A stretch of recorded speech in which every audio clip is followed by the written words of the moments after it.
Eu acho que a gente tem que fazer uma união entre política e economia nessas histórias, quando falamos em cases de desenvolvimento. A China é um país socialista, a Coreia é um país capitalista, né? Ou seja, são dois regimes políticos diferentes, com instituições políticas diferentes e com estratégias nacionais diferentes também. Outro aspecto é que na China existe quase que um monopólio, ou seja, a grande propriedade na China é pública, né? Ou seja, a China ela tem como núcleo, inclusive do seu Sistema Nacional de Inovação Tecnológica, 96 conglomerados empresariais estatais e cerca de 30 bancos públicos de desenvolvimento. Então a natureza da propriedade, para mim, ela diz muita coisa sobre a natureza de um processo de desenvolvimento.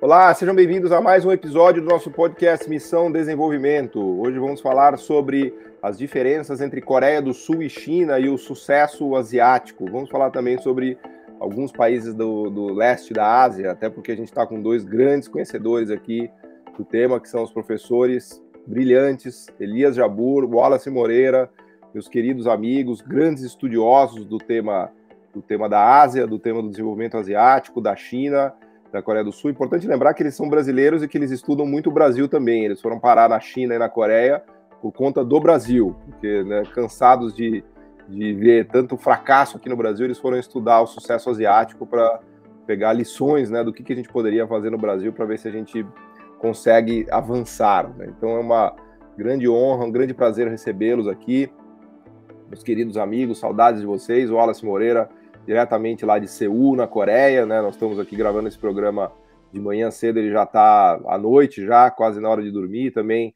me disse que encerrou as férias dele lá em Ulsan, especificamente para vir poder gravar com a gente. Ele estava, só o Wallace, né, Elias, para passar férias em Ulsan, para conhecer a fábrica da Hyundai, da Samsung, ver construção de ponte, né? Enfim, sejam muito, muito bem-vindos aqui. Eu vou passar a palavra para o Elias e para o Wallace, pedir para vocês falarem 2-3 minutinhos da trajetória de vocês, rapidamente, do que vocês têm pesquisado, da formação, só para... Todo mundo já conhece vocês, mas para quem não conhece, tem um pouquinho do sabor aqui da formação de vocês, do que vocês andam aprontando também. E depois vamos falar de China, vamos falar de Coreia e vamos falar de Brasil também, que é esse tema que nos fascina. Sejam muito, muito bem-vindos. Elias, conta para a gente o que você anda fazendo. Primeiro, bom dia, Paulo Gala, bom dia, Wallace, dois dos meus melhores amigos. Olha que entre os meus melhores amigos não enchem um palmo de minha mão, né, dos 5 dedos, então estou com 2 aqui entre mim aqui, né?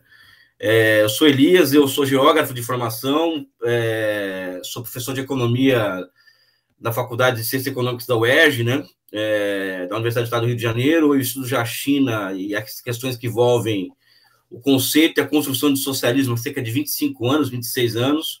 Atualmente, a minha agenda de pesquisa está muito baseada no que eu tenho chamado de nova economia de projetamento, ou seja, uma dinâmica de acumulação que surge como expressão do espraiamento da economia real, dessas inovações tecnológicas disruptivas como o 5G, o Big Data, a inteligência artificial, e isso tem acarretado uma elevação da capacidade do Estado chinês em planejar. Um exemplo que eu trago aqui já para abrir o debate, a conversa, é que a consulta e a construção de uma matriz de um produto na União Soviética demorava 6 meses para chegar à conclusão do estado geral do sistema produtivo da União Soviética. A China hoje demora para apenas 16 minutos por conta da utilização dessas tecnologias, o que leva o governo chinês uma capacidade rápida de resposta. Eu creio que a Coreia do Sul é a mesma coisa, né? E essa é a minha agenda de pesquisa atual, ou seja, essa nova economia de projetamento. O nome é homenagem ao economista brasileiro Inácio Rangel, não somente como uma nova dinâmica de acumulação que emerge na China e que ainda está acontecendo nos seus setores, né? Mas também como eu chamaria de uma forma histórica com a qual o socialismo se apresenta ao mundo, né? Ou seja, na transformação da razão enquanto instrumento de governo. Então, essa é a minha agenda de pesquisa atual. Acabei de escrever um artigo de porte com Wallace Moreira inclusive sobre o tema de hoje, a nova economia de projetamento, que vai sair em breve na revista de Economia Política do nosso professor Bresser, né? E é isso que eu tenho feito atualmente, né? Me aprofundando nessa hipótese e tendo, de certa maneira, algum sucesso nas respostas que nós estamos buscando a isso, né? Boa. Fantástico. Wallace, conta pra gente como você foi parar na Coreia do Sul. Bom, eu sou professor da Universidade Federal da Bahia, da Faculdade de Economia, né? Fiz doutorado, mestrado no Unicamp, fiz graduação, onde eu sou professor hoje. E a minha tese de doutorado ela é sobre a Coreia do Sul, sobre a trajetória de desenvolvimento da Coreia do Sul. E ao longo da minha carreira acadêmica, eu mantive essa linha de pesquisa, analisando o caso da Coreia do Sul em 4 dimensões, basicamente, mas focando nos últimos anos, principalmente no aspecto da inovação, da indústria, do papel das grandes empresas nacionais, né? Atualmente também eu sou consultor, né, do CGE, Centro de Gestão de Estudos Estratégicos, que é um órgão vinculado ao MCTI, Ministério da Ciência e da Tecnologia, envolvido em projetos relacionados à avaliação das políticas de inovação no Brasil, como a Lei de Informática, a Lei do Bem e o PADIS. Também sou consultor da CEPAL, né, vinculado a um projeto com o IPEA, que é um dos elementos que resultou no estudo que acabei publicando no trabalho. Tive o privilégio, o prazer, a honra de publicar esse artigo com o Elias, né? Eu fiz uma pesquisa sobre o setor de semicondutores, é um outro setor que eu tenho me especializado, estudado nos últimos anos, inclusive participei até de um podcast, né, na Missão de Desenvolvimento, discutindo o setor de semicondutores, e eu fiz um estudo sobre a China, né, baseado na perspectiva teórica schumpeteriana do sistema setorial de inovação de ciclos de vida do produto, que é com o professor que eu trabalho aqui. Então, o objetivo de eu ter vindo para aqui, para a Seoul National University, né, SNU, aqui a primeira universidade da Coreia do Sul, está entre as 24 maiores universidades do mundo hoje, foi justamente aprofundar meus conhecimentos, amadurecer minhas ideias em relação à inovação, porque vim trabalhar com um dos maiores professores hoje schumpeterianos no mundo, que é o Kan Lee, né? No Brasil as pessoas o conhecem como Kyung Lee, né? Um especialista, Kyung Lee, né? Aqui chamam-se Kan Lee, né? Kan Lee, né? Mas é um professor reconhecido internacionalmente, né? Um dos maiores, um premiado como um dos maiores schumpeterianos, e eu tenho tido o privilégio de estar aqui como professor visitante, né, aprendendo, amadurecendo, dialogando com os colegas, conhecendo mais a Coreia em várias perspectivas. Eu acho que mais do que o conhecimento é entender melhor como a Coreia funciona, né, como o país funciona, como as pessoas vivem. Esse foi o meu objetivo de vir para aqui. Para além da questão do conhecimento, sobre perspectiva de inovação, que era o meu objetivo, eu acho que, para além de tudo isso, é a experiência de vida que eu estou adquirindo aqui, principalmente tendo uma percepção mais aprofundada, não só de Seul, como você falou. Eu estou indo para outras cidades para conhecer um pouco melhor fora de Seul, né, como Busan, Ulsan, que fazem parte aí, formam o Parque Industrial da Coreia, são as 2 maiores cidades depois de Seul. Suwon, Busan e Ulsan. Busan e Ulsan. São cidades vizinhas ali, tipo, de trem dá 30 minutos. São elas que mataram Detroit, elas que destruíram os empregos de Detroit. Tem a cidade de Pyongyang, que é onde é o Vale do Silício daqui, tem Suwon também, que é outra cidade extremamente interessante, onde fica a fábrica da Samsung, né? Então, esse foi o meu objetivo, né, de conhecer melhor, de aprofundar melhor meus conhecimentos para a Coreia, justamente aí, como você falou, Paulo, e a gente sempre dialoga sobre isso, né, que as pessoas falam, vai estudar o Brasil, a gente estuda a Coreia, a gente estuda a China para entender melhor o Brasil. Né? Não é porque eu não quero estudar o Brasil, eu estudo esses países para entender como é que esses países alcançaram o desenvolvimento, saíram da condição de periferia e alcançaram o catch-up tecnológico. E como é que eles fizeram isso, como é que a gente pode olhar para o Brasil e pensar em estratégias para esse objetivo. Então é isso.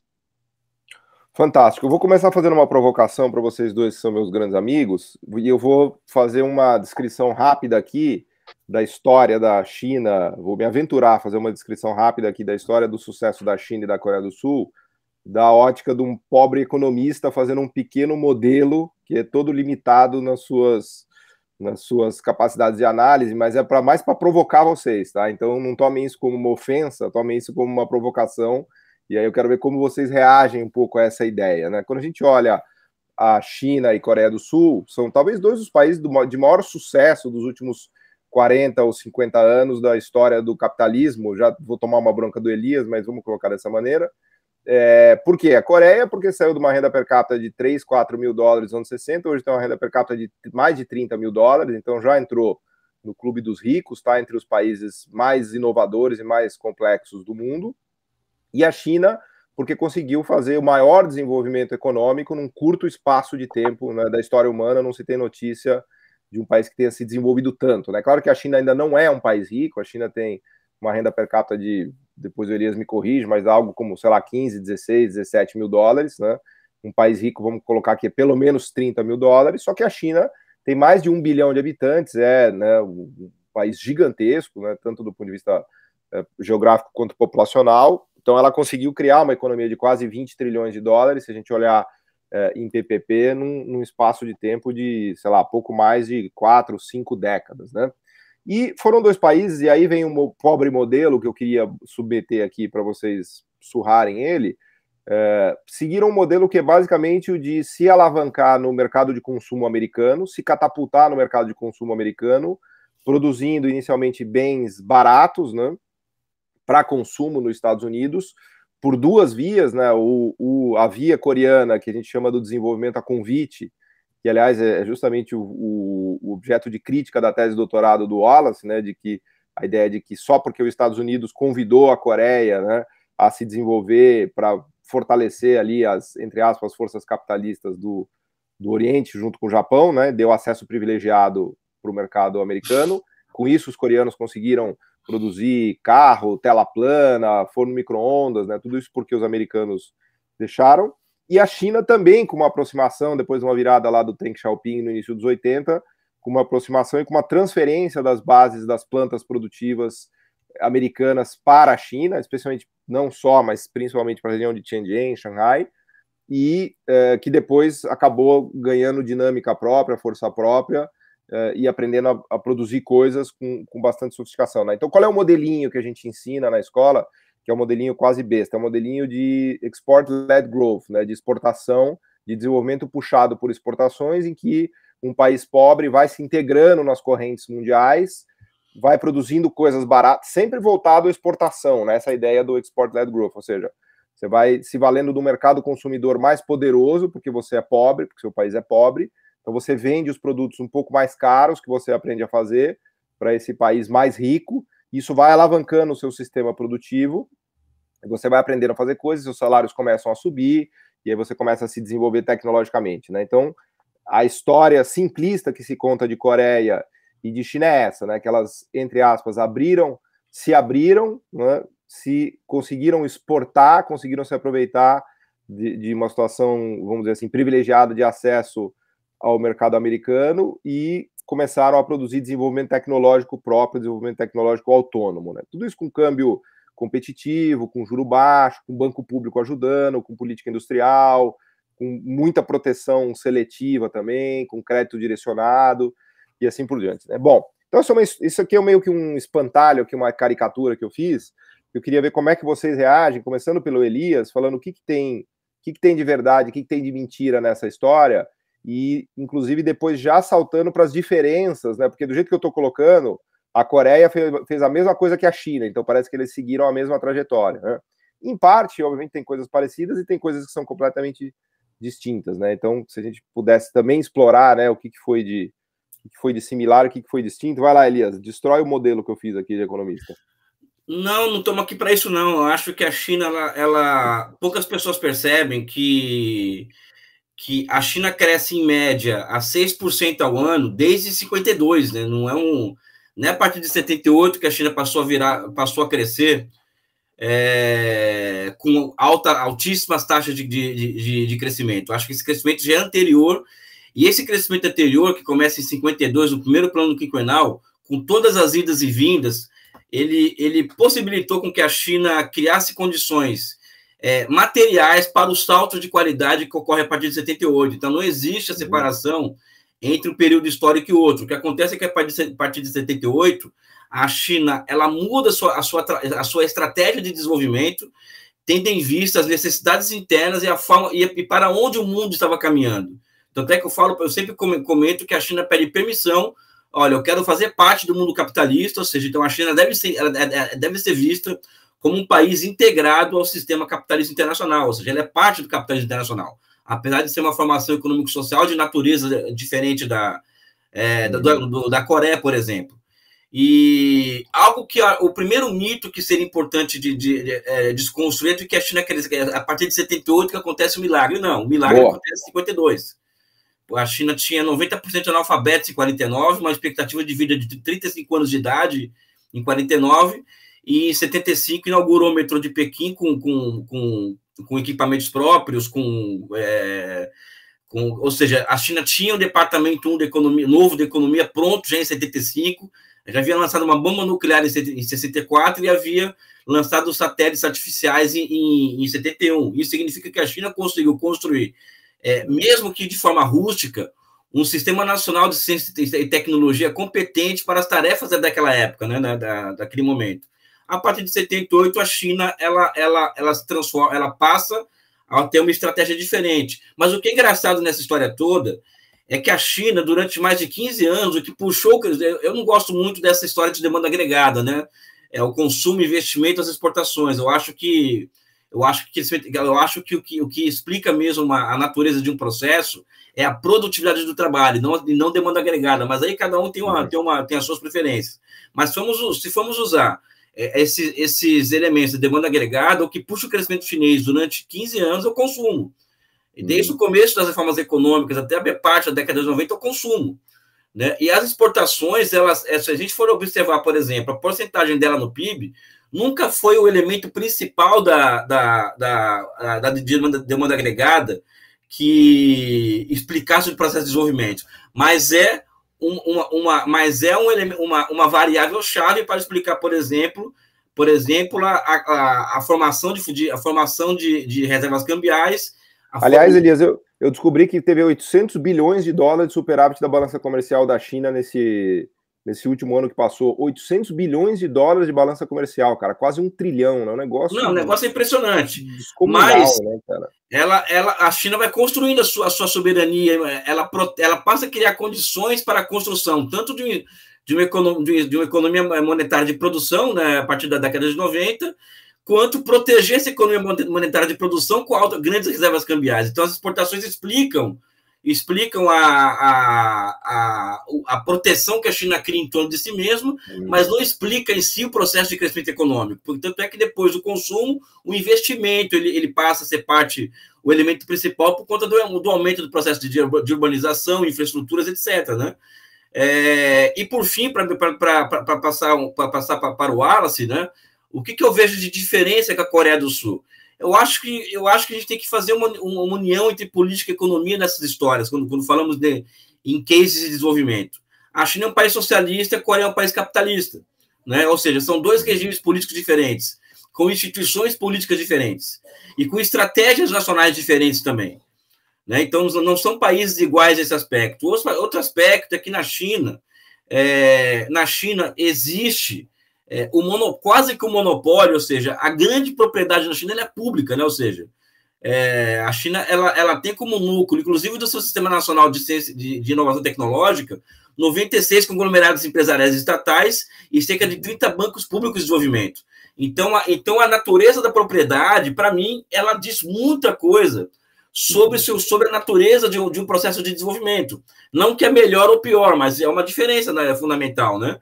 Então, acho que eu vejo essas diferenças entre China e Coreia no básico, né? Porque eu acho que existe muito mais proximidade. O Wallace pode falar disso melhor do que eu, do que grandes diferenças. Eu acho que a grande diferença mesmo é o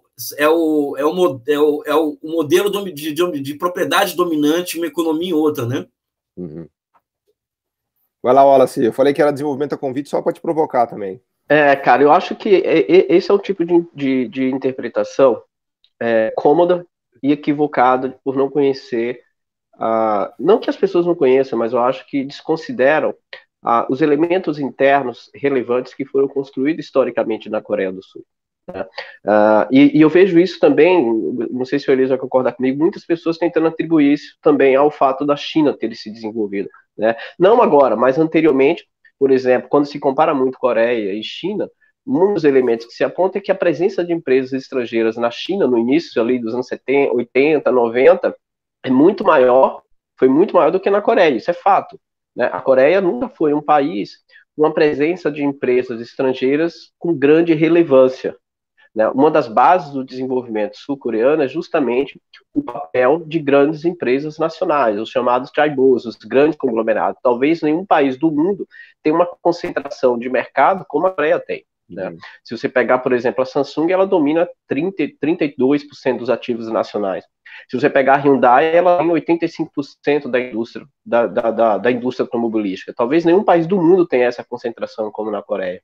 Agora, veja, por que eu acho que é um equívoco afirmar que a Coreia foi um desenvolvimento a convite, ou, ao mesmo tempo, apontar que o sucesso da Coreia se deve a uma trajetória de export-led? Porque quando se parte dessa premissa, nega-se ou não analisa-se com profundidade os 5 planos quinquenais e a articulação política que o presidente Park teve aqui na Coreia. Quando o presidente Park ele assume o poder em 1961, né, ele constrói o Conselho de Planejamento Econômico e passa a implementar os planos quinquenais. Né, ele foi assassinado em 1979, então ele vai criar e implementar 4 planos quinquenais. O 5º plano quinquenal ele já não estava mais vivo, né, e inclusive o assassinato dele gera várias controvérsias, porque o assassino dele era o braço direito dele, mas há vários elementos de que há envolvimento da CIA no assassinato do presidente Park. Por exemplo, tem um filme que fala sobre isso, discute sobre isso. Mas veja, os planos quinquenais, quando foram implementados, geraram vários tipos de conflitos e atritos, por exemplo, com os Estados Unidos. É fato. Historicamente, a Coreia do Sul sempre foi um país que teve uma concentração de relações comerciais com poucos países. Por exemplo, entre os anos 60 até os anos 90, os 2 principais parceiros comerciais da Coreia foram os Estados Unidos e o Japão. Atualmente, é a China, os Estados Unidos e o Japão.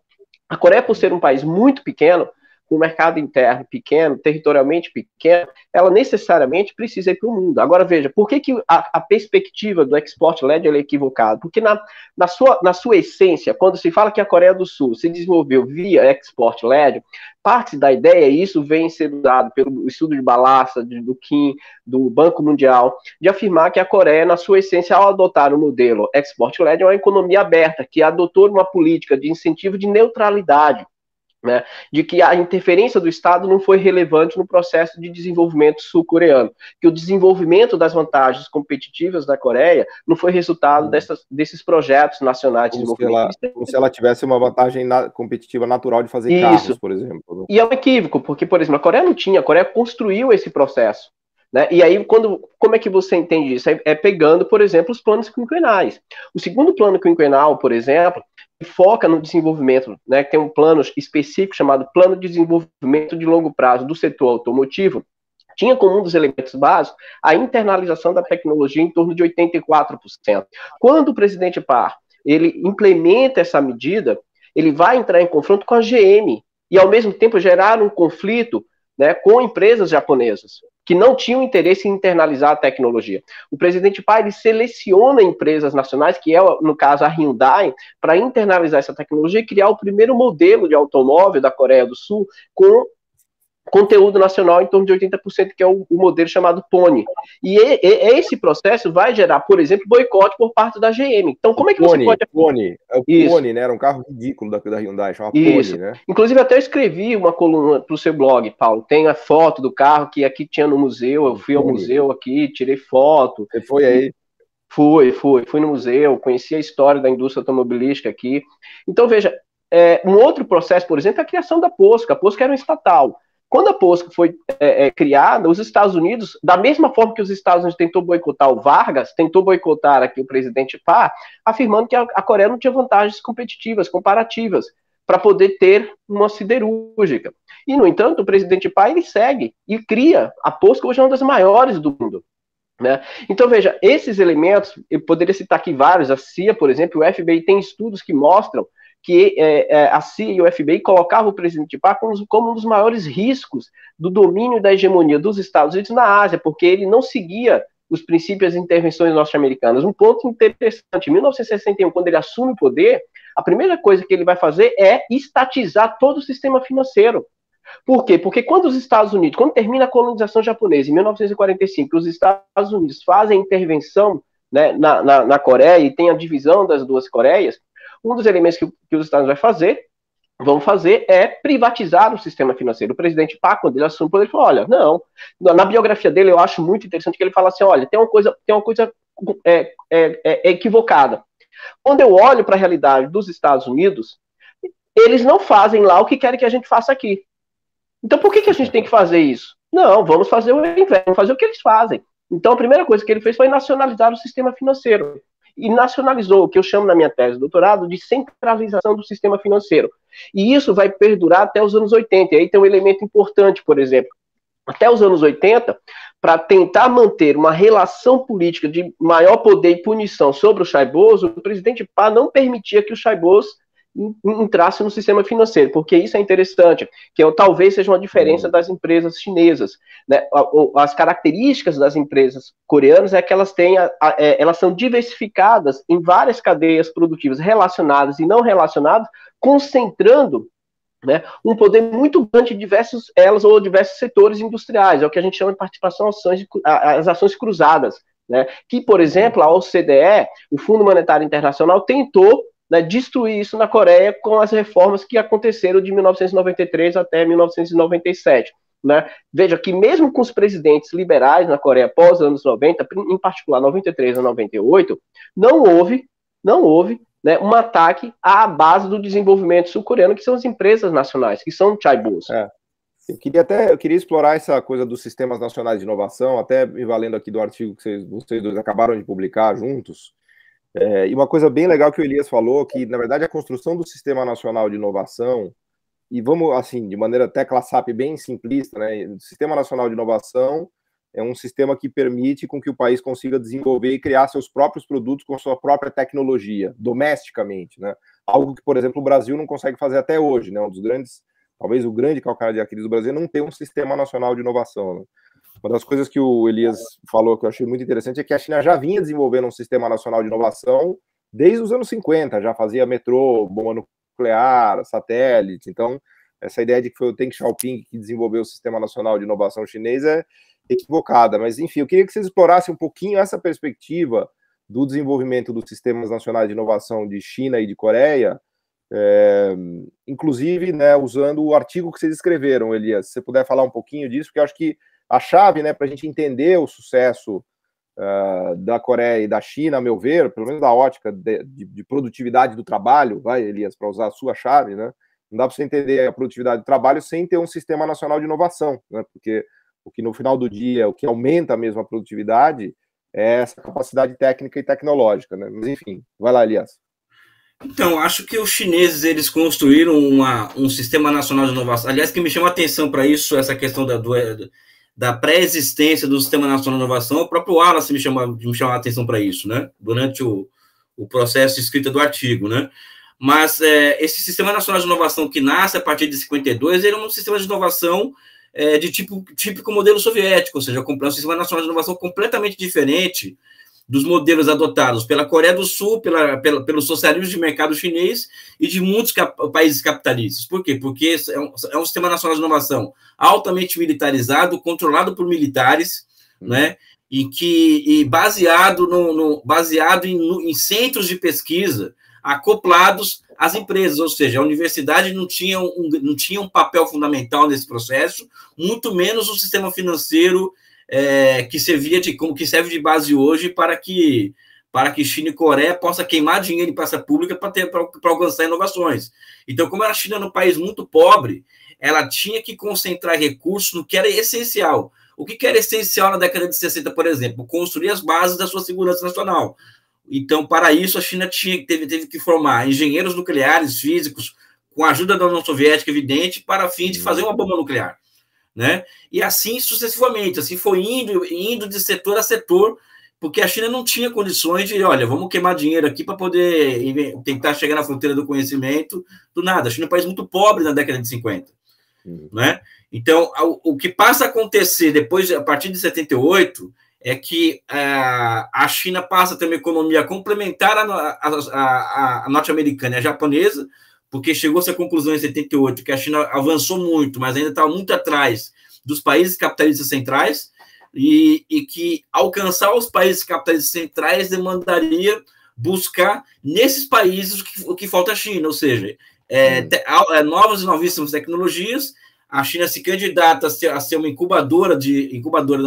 uma receptora de milhares de empresas que estavam saindo dos Estados Unidos e da Europa, atrás de lugares com custos mais baixos de produção. Só que a China condicionou tudo isso aí, a uma relação não parasitária entre capital estrangeiro e o próprio país. Então a China condicionou isso.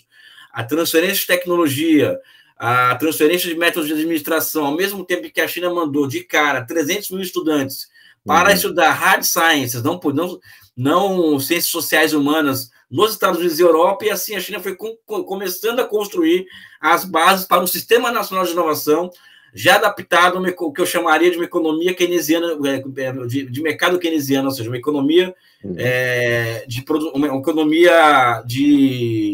monetária de produção. Então, a China foi criando condições, inclusive em nível de soberania monetária, em nível de reservas cambiais, em nível de empresas e bancos, para chegar um momento em que ela falou, olha, a partir de agora acabou, não tem mais como nós continuarmos. Isso demora muito, né, Elias? Porque, assim, eu estava aqui pensando, até já para voltar para o Wallace, assim, a gente só vai ver empresas chinesas, de fato, conquistando mercados mundiais e alcançando espaço a partir dos anos 2000, né? O mesmo vale para a Coreia, né? Assim, o que eu quero dizer é que a decisão de você criar um sistema nacional de inovação e tentar construir empresas domésticas que sejam capazes de competir no mercado mundial é um negócio que demora décadas, né? Uma Samsung, uma Hyundai, agora a gente tem a BYD, por exemplo, que passou a Tesla, né? A Beyond Your Dream, que é a empresa de veículos elétricos chineses, que já vende mais veículos do que a própria Tesla. Então ela já se candidata, talvez já seja a maior empresa mundial de veículos elétricos hoje. Podemos dizer que é uma empresa chinesa, não é americana a Tesla. Mas isso aí demorou décadas, né? É um processo lento, né? Isso que você está contando para a gente dos 90 só foi resultar mesmo a partir dos 2000, né? Em 90 surgem os conglomerados empresariais corporatizados, né? E o sistema financeiro.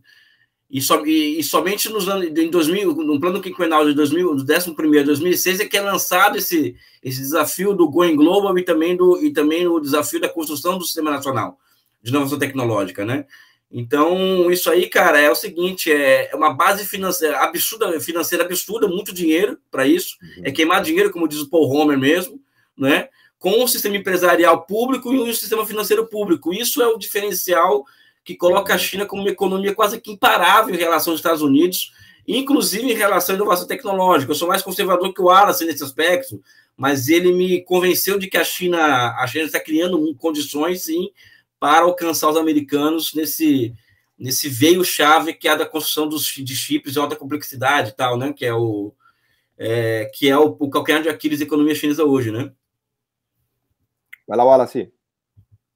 Cara, veja, a base do desenvolvimento sul-coreano é sustentada em um processo de fortalecimento do Sistema Nacional de Inovação para fortalecer as empresas, né, com competitividade, principalmente com o objetivo de ter uma inserção maior no mercado internacional. Quando a Coreia promove o processo de substituição de importação, veja, a Coreia, até os anos 80, ao contrário do que muita gente pensa ou acha, a Coreia sempre utilizou a estratégia de industrialização substitutiva de importações. O 4º plano quinquenal deixa explícito o objetivo de continuar a industrialização substitutiva de importação para dar base para o export-led. Ou seja, o export-led ele é resultado do fortalecimento das estruturas produtivas da Coreia do Sul. E o fortalecimento das estruturas produtivas da Coreia do Sul vem acompanhado com o processo de fortalecimento do Sistema Nacional de Inovação. E aí, Paulo, assim, eu discordo um pouco de você nesse sentido. Eu acho que o Brasil tem seu Sistema Nacional de Inovação. O problema é que ele é frágil. Ele é frágil. Eu acho que é aí que está o ponto. Um desafio do Brasil hoje é pensar como fortalecer o Sistema Nacional de Inovação. Por exemplo, como fazer com que as universidades se aproximem mais do setor privado, da estrutura produtiva brasileira. Né? Aqui na Coreia, um dos elementos principais nos anos 80 foi romper com essa barreira. Porque as grandes empresas sul-coreanas elas estavam contratando consultoria externa para aprimorar seu sistema de inovação. Quando o governo coreano percebe e identifica essa fragilidade com as universidades, promovendo pesquisa completamente distanciado das realidades das estruturas produtivas, ele vai criar lei que obrigava uma aproximação entre esses atores, entre institutos de ciência e tecnologia, universidade e empresas, as empresas sul-coreanas. Então, muitos institutos de pesquisas, muitos institutos de ciências que estão dentro das empresas são financiados pelo governo, como uma forma de direcionar as pesquisas para atender uma demanda das estruturas produtivas. Por isso que o P&D na Coreia, o investimento em P&D como proporção do PIB é o segundo maior do mundo, atrás de Israel, de 4,5.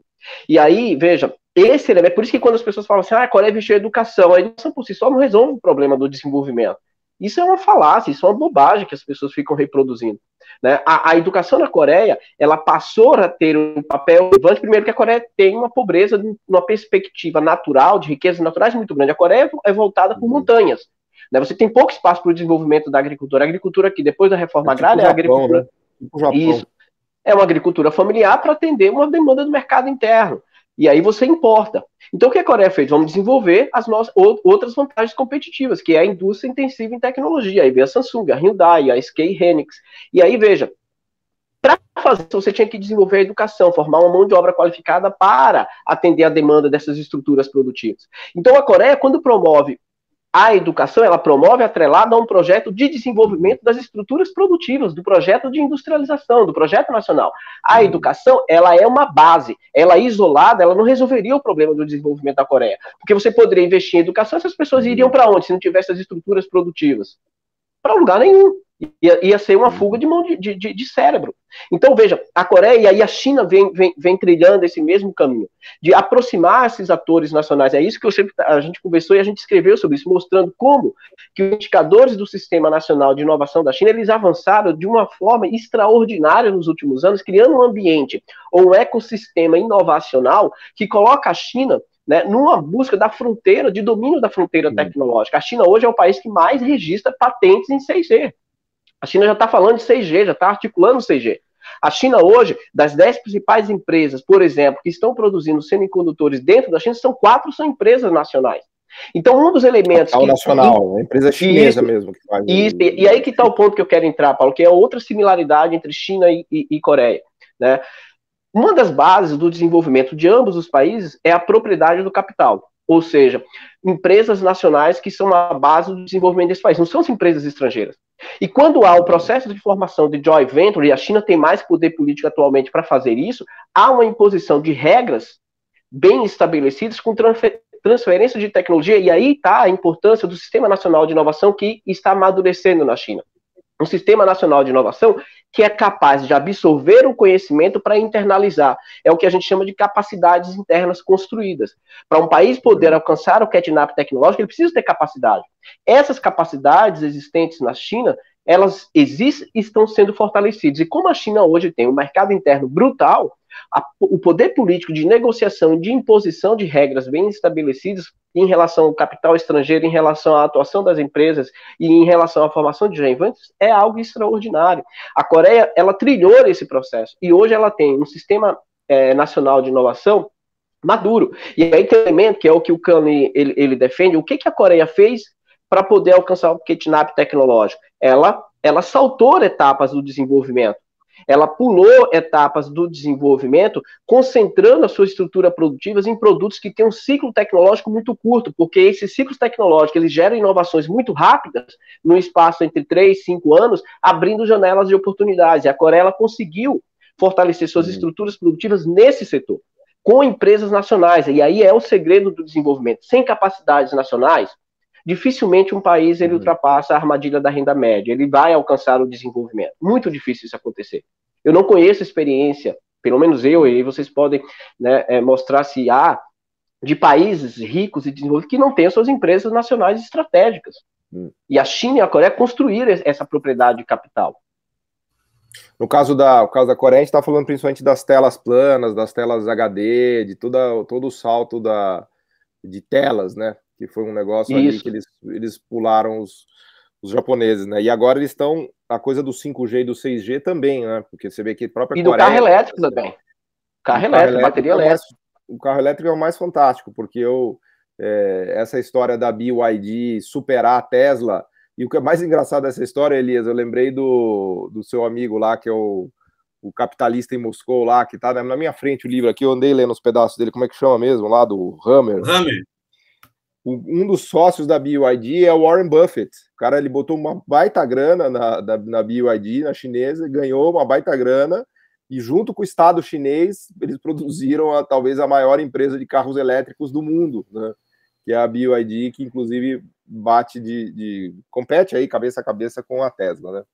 Mas enfim, a gente está chegando aqui já meio no final, não acabou ainda, temos mais uns minutos aqui, mas eu queria passar aqui para vocês umas palavras mais conclusivas aqui da questão do Sistema Nacional de Inovação, e pensando um pouco no caso brasileiro agora, para a gente trazer as lições para o Brasil, né?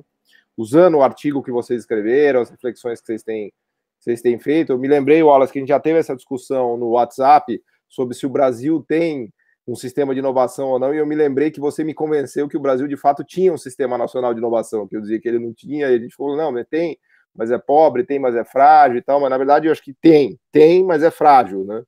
Mas enfim, eu queria levar essa conversa aqui para a gente concluir um pouco agora falando de Brasil, né, dos desafios para o Brasil, do que a gente tem, do que a gente não tem, do que a gente deveria fazer, do que a gente poderia fazer. Vamos começar por você, Wallace. Como é que, inclusive nos valendo de todo o trabalho que você tem feito aí sobre o PADI, sobre a lei de informática, sobre a lei do bem, você é um dos caras você é um dos grandes conhecedores de inovação no Brasil, né? Um dos caras que mais tem estudado isso. Então vamos explorar o seu, como diz em inglês, vamos pick your brain aqui, vamos explorar seu cérebro um pouco em relação a isso também.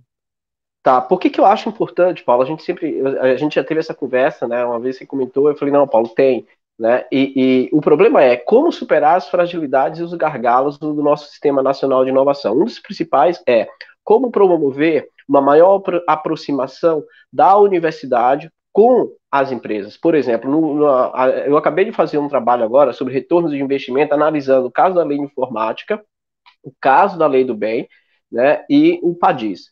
Então, veja, o Rota 2030...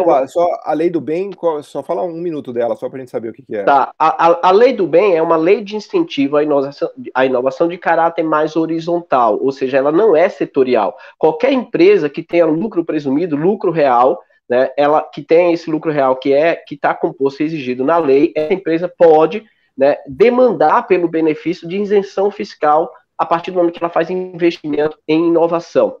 Então, qualquer empresa, setor financeiro, setor de serviço, indústria, do setor da indústria de transformação, ela é horizontal, né?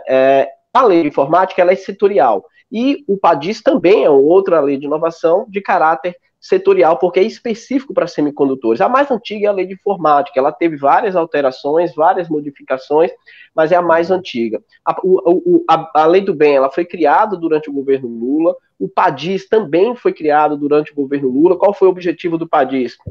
Quando se identifica que a lei de informática tinha promovido um avanço da indústria eletrônica no Brasil, era necessário o adensamento dessa cadeia. Um dos elementos para o adensamento era promover o setor de desenvolvimento de semicondutores. E o PADIS foi criado nesse sentido.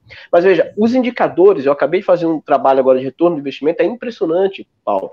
Né? Ainda eu não posso aqui divulgar os dados, mas o estudo, porque está na mão do CGE para poder promover essa divulgação, porque foi o CGE que financiou o estudo, financiou a pesquisa, a gente teve acesso a uma base de dados específica que nós solicitamos ao IBGE, nós tivemos acesso a base de dados sigilosos de empresas. O que é interessante, as empresas não beneficiadas, a gente faz esse contrafactual, empresas não beneficiadas, empresas beneficiadas para comparar. O desempenho em P&D das empresas beneficiadas é extraordinário quando comparado com empresas não beneficiadas, o que aponta para a efetividade das leis de incentivos à inovação, tanto a lei do bem como a lei de informática e o PADIS.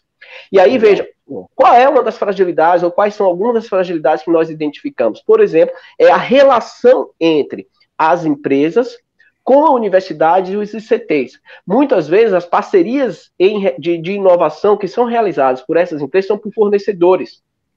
E aí, como a gente fazer com que essas empresas fortaleçam a relação com as universidades e, ao mesmo tempo, as próprias universidades, elas mudem. Porque, muitas vezes, o ambiente universitário e a orientação de pesquisa das universidades se distancia muito das demandas das grandes empresas instaladas no Brasil. né? Outro elemento é a questão da propriedade do capital. Então, veja, nós temos um Sistema Nacional de Inovação, nós temos leis de incentivos à inovação. A questão é como fazer uma reforma universitária, algo do gênero, precisamos. Porque toda vez minha sensação é que é muito travado, né? Muito. É um vespeiro, Paulo, que a gente tem que mexer, cara. É um vespeiro, eu estava conversando recentemente com uma amiga do CGE, a Verena Hittner, que é uma especialista em inovação, e a gente converge nisso, né? A gente tem que alterar as estruturas das universidades para que elas estejam mais próximas das estruturas produtivas, assim como dos ICTs. O Rota 2030, por exemplo, Paulo, só para finalizar de fato minha fala, tem esse objetivo, porque, veja, o Inova Alto, o Rota 2030 é um programa de inovação para o setor automotivo, né? Só para as pessoas. Isso. Na verdade, o Rota 2030 aí que é interessante, né? Porque o Inova Alto, ele teve mais como finalidade promover as montadoras. O Rota 2030, né, ele foi criado para promover mais o setor de autopeças, e um dos elementos básicos do Rota 2030 é promover a relação entre ICTs e universidades com as empresas. E é nesse setor que eu acho relevante. Por quê? Porque ainda em torno de 25% a 30% das empresas do setor de autopeças são nacionais, ou seja, nós temos capacidades nacionais, nós temos propriedade nacional que podemos promover o fortalecimento dessa cadeia produtiva para vai lá, pode concluir. Não, só para dizer, para se integrar e avançar na sua capacidade de internacionalização e de desenvolvimento tecnológico. Mas para isso a gente precisa fortalecer esse Sistema Nacional de Inovação e também fortalecer as leis de incentivos à inovação. O volume de recursos destinados, por exemplo, para inovação, para P&D no Brasil é baixíssimo, é 1,4%, 1,3%. Se você comparar com os principais países do mundo, nós estamos muito distantes, né, do investimento em P&D, do investimento em inovação. Então eu acho que esse é o nosso desafio, né, é superar esses gargalos, e um desses gargalos no Sistema Nacional de Inovação é, primeiro, fortalecer as propriedades nacionais, o capital nacional, segundo, fazer reforma para tentar fazer com que as universidades e os institutos de pesquisa estejam mais vinculados às demandas das empresas. Uma coisa até antes de passar para o Elias, para a gente concluir, que me chamou a atenção, foi que a Ford manteve o centro de inovação dela lá na Bahia. Em Camaçari. Ela manteve, né, uma coisa que eu achei fantástica, porque ela desmontou a estrutura industrial produtiva, mas manteve o centro de pesquisa e inovação, né? Isso é sinal de que alguma coisa vingou ali, né? Isso, porque aí isso é importante, Paulo, só para, desculpa eu interferir, tá? É porque, veja, você criou uma capacidade, e essa capacidade, ela demanda tempo, é aquilo que o Elias colocou, o que você colocou e o Elias também. Você não constrói capacidade de um dia para o outro. Então, a Ford realizou o investimento desde 1997 na construção de uma capacidade, que é um corpo de engenheiros especializados na indústria automobilística. E eles mantiveram, porque, veja, isso é muito caro. A China hoje tem um dos maiores potenciais para poder desenvolver isso, primeiro, porque é o país com o maior número de estudantes estrangeiros no mundo, e esses estudantes voltam para a China. Segundo, a China tem muita bala na agulha, dinheiro, para contratar engenheiros. Engenheiros aqui na Coreia, por exemplo, do setor de semicondutores, ganham fortunas. E a China está pagando muita fortuna para quem quiser ir para lá. Porque a construção de capacidades, a curva de aprendizagem, ela não se constrói de um dia para o outro, Paulo, como você colocou. É por isso que a Ford, mesmo fechando a sua empresa, ela manteve o seu centro de pesquisa, que foi construído em Camaçari, porque é uma capacidade construída, não se faz isso de um dia para o outro. Eu achei incrível, os carros da Ford mundiais estão sendo desenhados aí em Seul, não, lá na Bahia, né? Imagina, em Camaçari, né? Uma coisa fantástica, né? Me faz lembrar da frase que o baiano não nasce, o baiano estreia, né? Eu acho que dá uma capacidade da vantagem competitiva natural dos baianos, do talento dos baianos. Elias, para a gente concluir aqui, uma palavrinha sua sobre os sistemas nacionais de inovação no Brasil agora. Como é que a gente traz isso para o Brasil? E como é que você coloca essa sua reflexão? Você que é um corintiano brasileiro. Bem, eu acho que o problema da inovação ele é basicamente um problema financeiro. O que significa isso? Né? Na medida em que o Marx falava que ciência e tecnologia elas foram ao longo do tempo se transformando em forças produtivas autônomas. Né? Quando se fala em forças produtivas, nós estamos falando necessariamente de capital constante. Capital constante é máquina, equipamento, etc., etc., e que para a sua reprodução necessita se alavancar a chamada taxa de investimento. Né? Então, nos marcos de um problema tanto financeiro quanto macroeconômico que nós devemos ver, por exemplo, como se situa a problemática do Sistema Nacional de Inovação no Brasil hoje. Então, aqui já que se coloca dois problemas. Primeiro, nós perdemos o hábito de construir e e de reproduzir empresas nacionais, nacionais que estão na fronteira do conhecimento, e empresas nacionais que voltadas aos grandes interesses estratégicos do país, né? Tanto os seus interesses privados, mas também relacionados a isso. A Operação Lava Jato destruiu o que faltava disso. A Petrobras e a Eletrobras, que eram empresas que tinham esse papel, também foram destruídas durante esse processo. Por isso que eu sempre digo que o grande desafio nosso, eu acho que o socialismo é uma resposta histórica para problemas historicamente colocados. Hoje, o nosso grande problema é reconstruir o capitalismo brasileiro, que foi destruído. Então, é uma questão financeira, ou seja, forças produtivas como elemento autônomo e que, portanto, é parte do capital constante que só se expande a partir do aumento da taxa de investimentos, e aí vem o problema que é puramente macroeconômico. Para florescer o Sistema Nacional de Inovação Tecnológica, existem as questões dos incentivos fiscais, evidente. Só que as empresas precisam ter acesso ao crédito, né? Então, não existe ambiente para se construir um Sistema Nacional de Inovação Tecnológica em um país em que o empresário não sabe, seja o Estado, seja o empresário, não sabe como vai estar a taxa de câmbio amanhã e nem sabe como vai estar a taxa de juros amanhã. Ou seja, então, nós temos um problema macroeconômico crônico, né? Então, primeiro, se nós quisermos construir um SNIT, temos que fechar a conta de capitais primeiro, para que haja algum nível de previsibilidade. E um pacto nacional em torno de uma taxa de câmbio competitiva, em torno de taxa de juros que sejam abaixo do lucro empresarial, ou seja, é um problema razoável isso daí. Né? Ou seja, é um problema financeiro, um problema macroeconômico. É um problema não razoável, é um problema gigantesco. Né? Ou seja, nós pensamos em nível de escala, ou seja, eu vejo hoje, o Wallace e Paulo, um gap de pensamento, porque tudo isso que o Wallace está colocando aqui, que eu coloco em você, isso aqui é exercício fino de estratégia nacional de desenvolvimento. Né? Isso aqui não existe, esse nível de discussão não existe.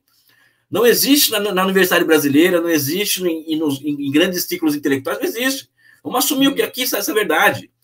Existe um gap muito grande no Brasil hoje, uma inteligência nacional voltada a pensar o Brasil para daqui 10, 20, 30, 40 anos. Na China tem milhares de pessoas que são ocupadas com isso, na Coreia tem milhares de pessoas que estão pensadas nisso. No Brasil não tem. Não tem historiadores que pensam nesses termos, não tem geógrafos que pensam nesses termos, não tem economistas que pensam nesses termos, né? Ou seja, o neoliberalismo, eu acredito que ele foi, entre outros atributos, né? Ele capturou a subjetividade do pensamento nacional brasileiro, porque até grande parte dos heterodoxos, ao negarem a centralidade da questão nacional, da questão do desenvolvimentismo, enquanto uma ideologia que nos guia, né? Eles estão aderindo de uma forma ou outra ao culto-prazismo neoliberal. Pode falar que é contra o neoliberalismo, tudo isso aí, mas se nega o que é fundamental, que é a centralidade da questão nacional, a centralidade da soberania nacional, ou seja, nós temos que um país soberano, e nega a ideologia desenvolvimentista, ou seja, isso ainda é importante, porque eu sou um técnico, né? Eles estão aderindo de uma forma ou de outra, abrindo brecha para que visões culto-prazistas tomem conta do seu pensamento, e talvez esse seja o grande problema do Brasil hoje, Wallace. Muitas pessoas com capacidade de pensar estrategicamente o nosso destino, ou seja, um gap de pensamento, para encerrar, um gap de pensamento estratégico de um lado e uma fragilidade ideológica imensa de outra.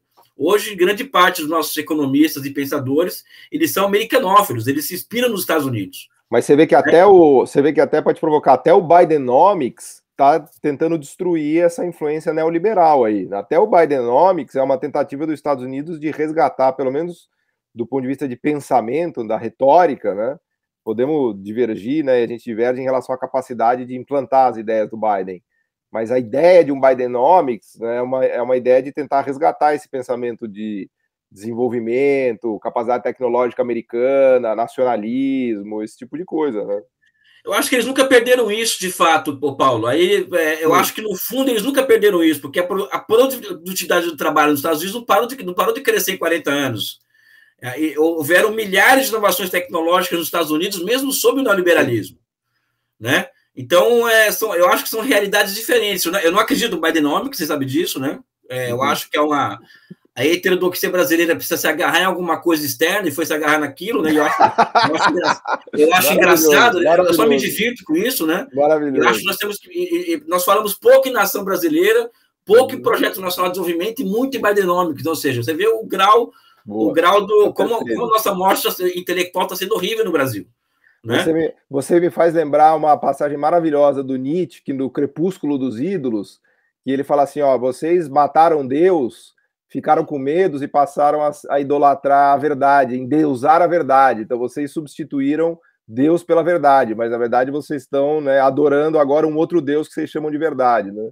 E aí você tá falando aqui, no Brasil a gente matou, os pensadores heterodoxos mataram o neoliberalismo, mas estão adorando um pensador que é o Bidenomics, que na verdade são ideias americanas, né? Eu tenho dúvida, eu polemizo aqui, se nossos heterodoxos são tão anti-neoliberais assim, sabe? Eu jogo aqui a semente eu tenho dúvidas. Porque o neoliberalismo não é somente o Estado mínimo, tal. O neoliberalismo é uma ideologia. É a negação do Estado Nacional. É a negação de desenvolvimentismo com ideologia. Ou seja, se você abre brecha para isso, você não nega o neoliberalismo na sua essência. Que a essência do neoliberalismo é uma tipologia de ideologia que coloca o Estado ao largo do processo. Né? Enfim, eu tenho minhas opiniões críticas da heterodoxia, né? E acho que aqui não é espaço para poder colocar isso, né? Mas eu apenas aproveitei aqui, né? E é isso. Boa, meus queridos, chegamos aqui no final. Infelizmente, nosso tempo se esgotou, mas queria agradecer aqui essa aula, né, que vocês nos deram aqui de Ásia, de China, de Coreia, de Sistema Nacional de Inovação, de Desenvolvimento Econômico. Tenho certeza que todos que nos assistiram, que nos ouviram, vão adorar. É sempre muito, muito bom conversar com duas pessoas tão brilhantes, tão eruditas, né? E que conhecem tanto, né, de Brasil e de mundo, né? Então, realmente um prazer, uma honra poder recebê-los aqui. Agradeço de coração. Obrigado, gente. Valeu. O podcast Missão Desenvolvimento é uma realização da AFB-NDS, Associação de Funcionários do BNDES, que vai ao ar semanalmente em todas as plataformas digitais. O programa tem direção de Felipe Peçanha, produção de Tatiana Gurgel e edição de Pedro Rocha. Para saber mais, acesse nosso site www.missãodesenvolvimento.com. Você também pode assistir a outros episódios já gravados nos canais do Missão Desenvolvimento e da AFB-NDS nas redes sociais. Até a próxima!